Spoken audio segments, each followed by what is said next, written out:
અને વિરાજમાન થયેલા દાદા એમનો ઇતિહાસ એમ કહે છે કે કોઈ ગમે તેવું વ્યક્તિ અહીંયા રડતું આવ્યું હોય અને હસતું ગયું હોય એવું છેલ્લા 40-42 વર્ષથી આ કાર્ય અહીંયા થયું છે અને સ્વયંભૂ ઉપસ્થિત થયેલા સિદ્ધેશ્વર દાદા સર્વની મનોકામના સિદ્ધ કરે છે। ઉપર આલા છે।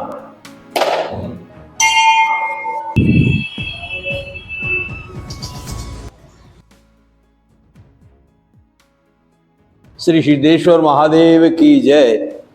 હું દીપક દવે, સિદ્ધપુર નિવાસી, હાલમાં મણિનગરમાં સ્થિત કિશનપુર રોડ ઉપર આવેલા શ્રી સિદ્ધેશ્વર મહાદેવની સેવા કરી રહ્યો છું, જે 40-42 વર્ષથી ઉપસ્થિત દાદા સર્વની મનોકામના પૂર્ણ કરે છે।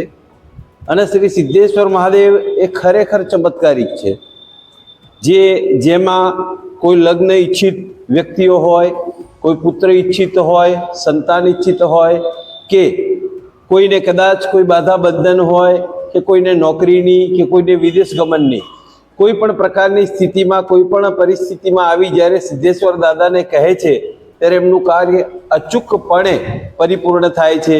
જેવા ઘણા કિસ્સાઓ અને જેવા ઘણા ચમત્કારો અમે નિહાળેલા છે અને દાદાની સેવામાં ઉપસ્થિત રહીએ છીએ, તેમજ અમારા ટ્રસ્ટીગણ અને અમારા ભક્તગણ પણ ઉપસ્થિત રહી અને દાદાના આશીર્વાદ પ્રાપ્ત કરે છે।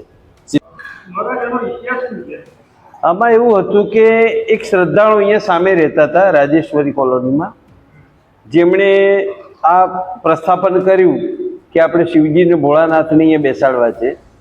એમાં 5-25 માણસો ભેગા મળી સહકાર આપ્યો, તેમજ અમારા ટ્રસ્ટીગણો ખડા પગે ઊભા રહી અને આ સેવાની અંદર ઉપસ્થિત રહ્યા।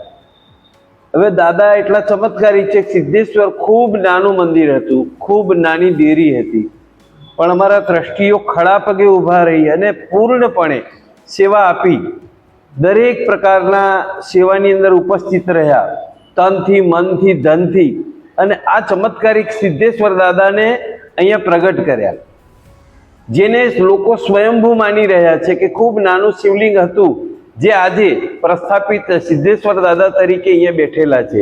અને વિરાજમાન થયેલા દાદા એમનો ઇતિહાસ એમ કહે છે કે કોઈ ગમે તેવું વ્યક્તિ અહીંયા રડતું આવ્યું હોય અને હસતું ગયું હોય એવું છેલ્લા 40-42 વર્ષથી આ કાર્ય અહીંયા થયું છે અને સ્વયંભૂ ઉપસ્થિત થયેલા સિદ્ધેશ્વર દાદા સર્વની મનોકામના સિદ્ધ કરે છે।